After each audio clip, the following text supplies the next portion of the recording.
민주당이 조작기소 의혹 사건 국정조사 특위에 화천대유 대주주 김만배 씨를 비롯해 남욱, 정영학 등 대장동 일당을 증인으로 채택할 예정이라고 합니다. 이들은 이재명 정부가 들어선 후 각종 재판에서 애초에 검찰에서 한 진술을 번복하고 있습니다. 민주당은 이를 근거로 대장동 조작 기소가 드러났다고 주장합니다. 남욱 씨는 지난해 11월 이 대통령의 최측근으로 꼽히는 정진상 전 민주당 정무조정실장 재판에서 검사가 배를 가르겠다고 했다며 진술을 번복했습니다. 검사의 협박으로 허위 진술을 했다는 것입니다. 정영학 씨도 재판에서 수사 초기 검찰에서 진술한 내용을 상당수 부인하며 검찰 프레임에 맞춰 진술할 수밖에 없었다고 말을 바꿨습니다. 윤석열 정권 때 자신들이 했던 말들을 이재명 정권 들어 전부 뒤집고 있는 것입니다. 민주당은 이제 진실의 문이 열렸다며 대장동 사건을 검찰이 조작한 사건으로 몰아가고 있습니다. 국정조사 증인으로 이들을 불러 번복한 증언을 기정사실로 만들 것입니다. 불법 증거로 기소했으니 공소를 취소해야 한다는 논리입니다. 대장동 사건은 3억 5천만 원을 투자한 업자들이 성남시 수뇌부의 특혜를 받아 사업자 지위를 확보하고 개발이익 1,700여억 원을 챙긴 범죄입니다. 1심 법원은 성남시민과 공공의 몫으로 돌아가야 했던 개발이익을 소수 민간업자에게 몰아준 부패범죄라며 일당에게 중형을 선고했습니다. 대장동 일당은 횡령, 배임, 뇌물수수 등 혐의에 대해서는 2심 재판을 받고 있습니다. 이대로 형이 확정된다면 범죄 수익은 챙길 수 있지만 징역은 징역대로 살아야 합니다. 이런 상황에서 대통령의 재판 부담을 덜어주기 위한 청문회에 대장동 피고인들이 증인으로 나오게 됩니다. 자신을 사면해 줄 수 있는 대통령에 대해 어떤 증언을 할지 쉽게 짐작이 됩니다. 이 사건에서 국정조사가 필요한 부분이 있다면 그것은 검찰의 항소 포기 과정입니다. 항소 포기로 일당들이 막대한 범죄 수익금을 손에 쥐게 됐지만 누가 왜 범죄자들에게 이익이 되는 지시를 했는지는 밝혀지지 않았습니다. 야당이 국정조사를 요구했지만 민주당은 거부했습니다. 그러더니 항소 포기가 아니라 조작기소 국정조사를 열고 피고인들을 불러 사실상 혐의를 부인하는 증언을 듣겠다고 합니다. 국민이 지켜보는 가운데 국회의사당을 민주당 정권과 대장동 일당의 거래 장소로 만들 셈입니까? 이화영 전 경기도 부지사 변호인이었던 서민석 변호사가 민주당과 함께 기자회견을 열어 3년 전 쌍방울 대북송금 사건 수사를 맡았던 박상용 검사와 자신의 통화 내용 일부를 공개하며 검찰의 회유 의혹을 제기했습니다. 박 검사가 이재명 대통령을 이 사건 주범으로 만들려고 압박과 회유를 했다는 것입니다. 이 전 부지사는 이 사건으로 징역 7년 8개월이 확정됐고 이 대통령은 공범으로 기소된 상태입니다. 회유가 사실이면 검찰 기소 자체가 흔들릴 수 있는 내용입니다. 하지만 박 검사는 녹취가 짜깁기 됐다며 반박하고 있습니다. 서 변호사가 공개한 것은 2023년 6월 19일 통화 녹취 일부입니다. 당시 박 검사는 이재명 씨가 주범이 되고 이 사람이 종범이 되는 식의 자백이 있어야 저희가 그거를 할 수 있다고 말했다고 합니다. 그거는 당시 구속 상태였던 이화영 씨를 석방하는 보석 등을 의미한다고 합니다. 이를 근거로 검찰이 이화영 씨를 회유해 거짓 자백을 유도했다고 주장하는 것입니다. 하지만 박 검사는 서 변호사가 이화영을 단순 뇌물죄의 종범으로 의율해달라고 무리한 제안을 해 일반적인 선처 조건을 설명한 것이라고 했습니다. 이 상태로는 진실이 무엇인지 알기 어렵습니다. 통화 녹취가 이루어진 것은 이화영 씨가 검찰에서 쌍방울이 이재명 경기지사 방북 비용 대납을 이 지사에게 보고했다고 진술한 직후입니다. 이미 이런 진술이 나왔는데 검찰이 이화영 씨를 회유할 이유가 무엇인지 의문입니다. 특히 그때는 가만히 있다가 3년이 지나서야 녹취록 일부를 공개한 서 변호사는 지금 민주당 소속으로 청주시장 출마를 준비 중입니다. 정치적 이유가 있는 것 아니냐는 의구심이 생길 수 있습니다. 이런 의문을 없앨 방법은 간단합니다. 녹취록 전문을 공개하면 됩니다. 박 검사도 이를 요구하고 있습니다. 그런데 민주당은 핵심적인 부분들을 조금씩 공개하겠다고 합니다. 이 사건은 대통령의 대북송금 연루 의혹과 관련한 중대한 사건입니다. 민주당 주장대로 녹취록이 허위 자백의 증거라면 공개를 미룰 이유가 없습니다. 민주당은 앞서 김성태 전 쌍방울 회장이 면회온 회사 관계자에게 이재명에게 돈을 준 사실이 없다고 말했다는 구치소 녹취록을 들어 조작 기소라고 주장했습니다. 박 검사는 이에 대해서도 짜깁기라고 했습니다. 이 녹취록은 법무부가 작년 9월 이화영 씨가 제기한 검찰의 진술회의 의혹을 조사하면서 확보한 것입니다. 민주당 주장이 확실하다면 이재명 정부의 법무부가 공개하지 않을 이유가 없을 것입니다. 그런데 이 녹취록도 아직 전문이 공개되지 않았습니다. 민주당은 이 대통령 사건 공소 취소를 추진하고 있다고 합니다. 그렇다면 먼저 각종 녹취록 전체를 국민 앞에 공개해야 합니다. 정부가 중동 전쟁에 따른 고유가 대처와 민생 안정 목적으로 26조 2천억 원 규모의 추가 경정 예산을 편성했습니다. 고유가 부담 완화에 10조 1천억 원, 지방 재정 보강에 9조 7천억 원, 취약계층과 피해기업 지원에 5조 4천억 원을 투입하기로 했습니다.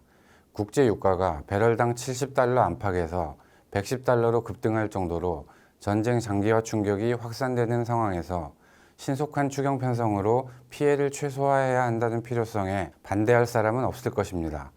그러나 재정 건전성이 훼손되지 않도록 꼭 필요한 분야를 선별해 효율적으로 돈을 써야 한다는 원칙은 지켜져야 합니다. 추경안이 과연 이 원칙에 부합하는지 의구심이 듭니다. 정부는 소득 하위 70%에 해당하는 3,580만 명에게 1인당 10만 원에서 60만 원씩 4조 8천억 원을 지급하기로 했습니다. 이렇게 하면 연소득 1억 원을 넘는 가구까지 지원하는 경우가 나오게 됩니다. 이를 취약층 지원이라 하긴 힘들 것입니다. 6월 지방선거를 겨냥한 현금 살포라는 비판이 나올 수밖에 없습니다. 안 그래도 고유가 고환율에 따른 물가난인데 선심성 돈풀기는 인플레이션을 더 키울 수 있습니다. 정부는 적자 국채 발행 없이 올해 초과 세수를 추경 재원으로 활용하겠다고 밝혔습니다. 빚 없는 추경이라는 것입니다. 하지만 국가재정법은 초과 세수가 생기면 최우선적으로 국가 채무를 갚으라고 규정하고 있습니다. 반면 이번 추경에서 국채 상환에 배정된 금액은 1조 원에 불과합니다. 올해 재정적자 108조 원의 1%도 안 됩니다. 천재지변 같은 비상 상황에만 동원돼야 할 추경이 습관화하는 것도 심각한 문제입니다. 이재명 정부 출범 후 10개월밖에 안 됐는데 벌써 두 번째 추경입니다. 역대 정부별로 보면 이명박 2회, 박근혜 3회, 윤석열 1회 등 보수 정부에선 추경을 자제했지만 문재인 정부는 무려 10차례나 편성했습니다. 코로나 사태를 감안한다고 해도 지나쳤습니다.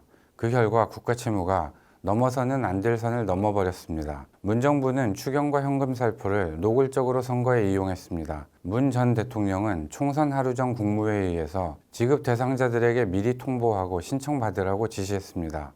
선거 현장에선 야당이 이기면 돈 안 나온다는 선전까지 벌어졌습니다. 재정은 위기 때 면역력을 높여주는 국가 경제의 최후 보루입니다. 한때 선진국이었다가 추락한 아르헨티나와 베네수엘라 사례에서 보듯 한 번 재정이 무너지면 복구하기 힘듭니다.